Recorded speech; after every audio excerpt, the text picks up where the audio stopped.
काठगोदाम थाने में 10 तारीख को ये एफआईआर दर्ज हुई है। दस्तावेजों में हेरा फेरी करते हुए अधिकारियों के संग मिलीभगत करते हुए इन लोगों ने करा था। जिला पंचायत अध्यक्ष समेत 7 लोग इसमें नामजद हैं। दीपा धर्मवाल जो वर्तमान में जिला पंचायत अध्यक्ष है नैनीताल की, हरेंद्र सिंह कुंजवाल जी जो पूर्व विधानसभा अध्यक्ष है, गोविंद सिंह कुंजवाल जी के सुपुत्र हैं, ऐसे ही 7 जने और हैं। नमस्कार साथियों, नैनीताल की जिला पंचायत अध्यक्ष दीपा धर्मवाल और पूर्व विधानसभा अध्यक्ष गोविंद सिंह कुंजवाल के बेटे समेत 7 लोगों के खिलाफ काठगोदाम थाने में जमीन की धोखाधड़ी से जुड़ा एक मुकदमा दर्ज किया गया है और जिसके बाद एक बार फिर से सियासी गलियारों में हलचल तेज हो गई है। गोलापार में देला तल्ला बाजार में एक बड़ी जमीन थी, सरकारी जमीन पे इनके विनियमितीकरण किया गया, इनके नाम पर लैंड यूज चेंज किया गया था, उसका मामला था। फर्जी तरीके से दस्तावेजों में हेरा फेरी करते हुए अधिकारियों के संग मिलीभगत करते हुए इन लोगों ने करा था।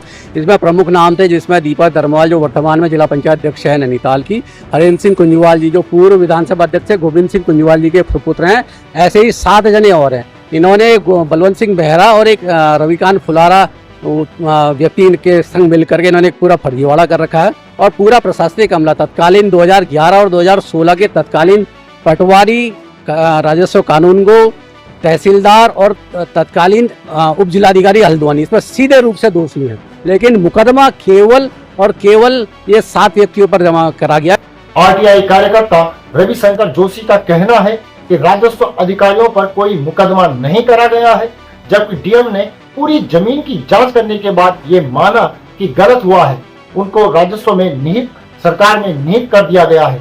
लेकिन आज तक हल्द्वानी एसडीएम ने डीएम के आदेशों की अवमानना करते हुए आज तक उस पर कोई कब्जा नहीं लिया है। उन राजस्व अधिकारियों पर कोई मुकदमा नहीं करा गया।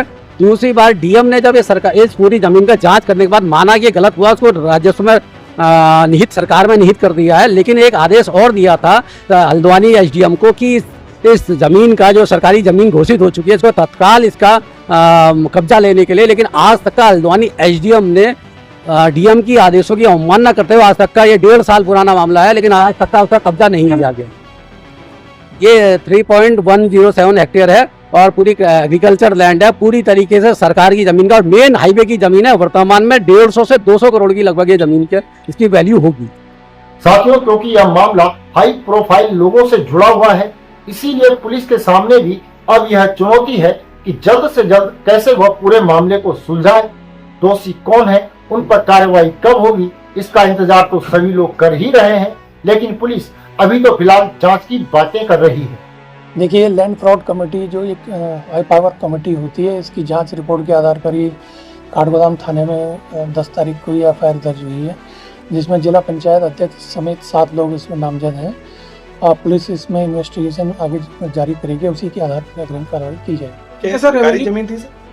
देखिए, मैंने कहा है कि जो लैंड फ्रॉड कमेटी ने जो फाइंडिंग दी है उसी के आधार पर ये एफआईआर दर्ज हुई है।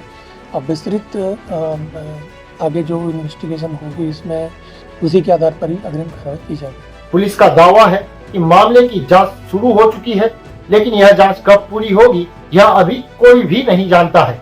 लेकिन जिस तरीके से यह केस सामने आया है उससे इतना तो साफ है कि जमीन माफिया या भू माफिया उत्तराखंड में किस कदर हावी हो चुके हैं। इस पूरे मामले पर जिला पंचायत अध्यक्ष दीपा धर्मवाल का कहना है कि उन्होंने पूरे तरीके से कागजी कार्रवाई के बाद ही तो जमीन को खरीदा है और उनके खिलाफ हुए किसी भी मुकदमे की उन्हें कोई जानकारी नहीं है। अब सवाल यह भी खड़ा होता है क्या कि उत्तराखंड में यह सब क्या हो रहा है।